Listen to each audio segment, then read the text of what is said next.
स्वागत है आप सभी का। आप देख रहे हैं द राजनीति का विशेष सेगमेंट खबर और विश्लेषण। मैं हूं जब्बार खान। दोस्तों, इस वीडियो को दिखाने का मेरा मकसद बस इतना है कि बिहार के मुख्यमंत्री नीतीश कुमार क्या ठीक हैं, सेहतमंद हैं, क्योंकि इसे सामान्य व्यवहार में तो नहीं गिना जा सकता। यह प्रोटोकॉल के खिलाफ है। दरअसल पटना के कृषि भवन में आयोजित एक सरकारी कार्यक्रम के दौरान मुख्यमंत्री नीतीश कुमार का यह व्यवहार अजीबोगरीब लगा। कैबिनेट अपर मुख्य सचिव एस सिद्धार्थ के स्वागत के लिए लाए गमले को नीतीश ने अचानक उनके सर पर रख दिया। आपने देखा, आसपास खड़े बीजेपी जदयू के नेता तो हक्के बक्के रह गए। खैर, सिद्धार्थ ने तुरंत गमला हटाया, लेकिन तब तक वो पल कैमरे में कैद हो चुका था। सवाल ये कि नीतीश की ऐसी हरकतें क्यों हैं? 10 सेकंड का मैं आपको वीडियो दिखाऊंगा। यह 10 सेकंड का वीडियो दिल्ली से वायरल हुआ। इसे देख करके आप समझ जाएंगे नीतीश नाराज हैं। नाराजगी में उन्होंने एक फैसला ऐसा लिया जिसके बारे में आरजेडी नेता तेजस्वी यादव पहले से कहा करते थे। हालांकि दिल्ली पहुंचते ही नीतीश ने एक फैसला ऐसा लिया जिसने सबको चौंका दिया। दोस्तों, नीतीश कुमार बिहार के मुख्यमंत्री हैं। बिहार के विकास की जिम्मेदारी उन पर है।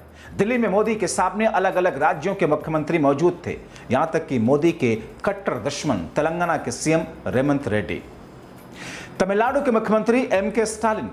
लेकिन नीतीश कुमार नीति आयोग की बैठक से नदारद। नीतीश कुमार पहले भी नीति आयोग की बैठक स्किप कर चुके हैं, लेकिन तब और अब की राजनीतिक समीकरण बदले हुए हैं। ममता बनर्जी की नीति आयोग की बैठक में न आना अलग मामला है। ऐसा भी हुआ कि ममता बनर्जी बैठक के बीच ये कहते हैं छोड़ करके निकल गई कि बोलने नहीं दिया जाता। राहुल गांधी भी अक्सर बोलने न देने का आरोप लगाते हैं। 24 मई को नीति आयोग की 10वीं बैठक बुलाई गई। यह ऑपरेशन सिंदूर के बाद प्रधानमंत्री के मुख्यमंत्रियों और केंद्र शासित प्रदेशों के उपराज्यों के साथ में ऐसी कोई पहली बैठक थी। ममता बनर्जी को लेकर के तो नहीं, लेकिन नीतीश कुमार के ना पहुंचने पर सबको हैरानी हुई। ज्यादा हैरानी इसलिए भी क्योंकि पंजाब के मुख्यमंत्री भगवंत मान, तमिलनाडु के सीएम एमके स्टालिन भी नीति आयोग की मीटिंग में शामिल हुए। कहा जा रहा है नीतीश कुमार पटना से ही तय करके निकले थे कि वो नीति आयोग की बैठक में शामिल होंगे। हालांकि नीति आयोग की बैठक से दूरी बनाने के सवाल पर नीतीश कुमार ने कहा, हम तो आयोग की बैठक के लिए आए ही नहीं। प्रधानमंत्री और एनडीए के मुख्यमंत्रियों की बैठक में हिस्सा लेने आए हैं। एनडीए की बैठक का समय बढ़ा दिया गया और उसी बैठक में भाग लेंगे। यह भी अपने आप में हैरानगी की बात है, बिहार के मुख्यमंत्री होने के बावजूद खुद क्यों नहीं नीति आयोग की बैठक में नजर आए। नीति आयोग की तरफ से सोशल मीडिया एक्स पर प्रधानमंत्री मोदी के हवाले देते हुए कहा गया, हमें विकास की गति बढ़ानी होगी। अगर केंद्र और सभी राज्य मिलकर टीम इंडिया की तरह काम करें तो कोई भी लक्ष्य असंभव नहीं। सही बात है, लेकिन नीतीश ऐसी बैठक से दूरी क्यों बनाए, जबकि बिहार को तो विकास की ज्यादा जरूरत है, चुनाव भी है। नीतीश कुमार तो बरसों से बिहार के लिए स्पेशल पैकेज मांगते रहे। ये बात अलग है कि बार बार पाला बदलने के बाद भी केंद्र सरकार की तरफ से बिहार को पैकेज नहीं मिला। केंद्र की एनडीए सरकार में नीतीश कुमार भी एक मजबूत खंभा है और प्रधानमंत्री मोदी की तीसरी पार्टी के भी 1 साल पूरे होने वाले हैं, जिसके जश्न के लिए प्रमुख कार्यक्रमों की तैयारियों पर विचार विमर्श हुआ। नीतीश कुमार की मुलाकात वैसे तो पहलगाम आतंकी हमले के बाद मधुबनी की रैली में हुई। वहां भी नीतीश कुमार ने पीएम मोदी से अपना वादा दोहराया, अब कहीं नहीं जाएंगे, चले गए थे, गलती नहीं करेंगे अब। और उस दिन तो अपने ही दोस्त ललन सिंह को लपेट लिए थे, ये बोलकर कि उनके कहने पर ही एनडीए छोड़ करके महागठबंधन में चले गए थे। मोदी के सामने बैठकर उनके कैबिनेट साथी ललन सिंह बस मुंह ताकते रह गए। तो क्या माना जाए, नीतीश कुमार अब बेफिक्र हो गए? क्या उन्हें एहसास हो चुका है कि पीएम मोदी के साथ बीजेपी के आला नेता उन्हें गंभीरता से नहीं लेते? शायद गंभीरता से तो मोदी नीतीश को भी नहीं लेते। 10 सेकंड का वीडियो देखिए। देख रहे हैं डिप्टी सीएम सम्राट चौधरी से गंभीर होकर के बात मोदी कर रहे हैं, जबकि नीतीश को अपनी ओर मोदी का ध्यान आकर्षित करने के लिए काफी मशक्कत करनी पड़ी। वीडियो आपके सामने। एक तरीके से मुझे लगता है बीजेपी ही साबित करने में जुटी है कि नीतीश मानसिक तौर पर अस्वस्थ है, सेहतमंद नहीं। गमला प्रकरण जो कि हुआ, मुझे लगता है नीतीश कुमार ने जानबूझकर मोदी शाह को टेंशन देने के लिए किया। उससे ज्यादा टेंशन तो नीतीश ने तेजस्वी की मांग पर सुनवाई का आश्वासन देकर दिया।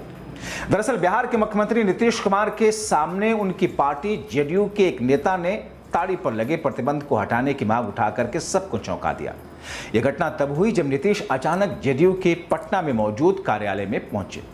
इस दौरान जेडीयू नेता मुन्ना चौधरी ने मुख्यमंत्री को रोक करके ताड़ी पर प्रतिबंध हटाने की गुहार लगाई। नीतीश ने उनकी बात ध्यान से सुनी। प्रदेश अध्यक्ष उमेश कुशवाहा को मामले की पूरी जानकारी ली। मुन्ना चौधरी के साथ चर्चा करने का निर्देश दिया। बिहार में 2016 से नीतीश कुमार सरकार ने शराबबंदी लागू की थी, जिसमें ताड़ी पर भी प्रतिबंध है। नीतीश की ये नीति उनकी सुशासन छवि का हिस्सा है, जिसका मकसद सामाजिक बुराइयों को कम करना। हालांकि ताड़ी पर प्रतिबंध से बिहार के ग्रामीण क्षेत्रों में कई समुदाय की आजीविका प्रभावित हुई। इसे पारंपरिक पेय के रूप में बेचते थे। मुन्ना चौधरी की मांग ने इस मुद्दे को फिर से चर्चा में ला दिया, खासकर जब बिहार में 2025 विधानसभा चुनाव नजदीक है। मुन्ना चौधरी ने ताड़ी बैन को हटाने की मांग करते हुए कहा कि ये कई समुदायों की आजीविका का सवाल है।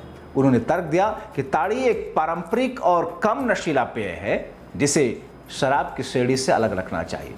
चौधरी ने नीतीश से अपील की कि ताड़ी बेचने की अनुमति देकर ग्रामीण अर्थव्यवस्था को सहारा दिया जाए।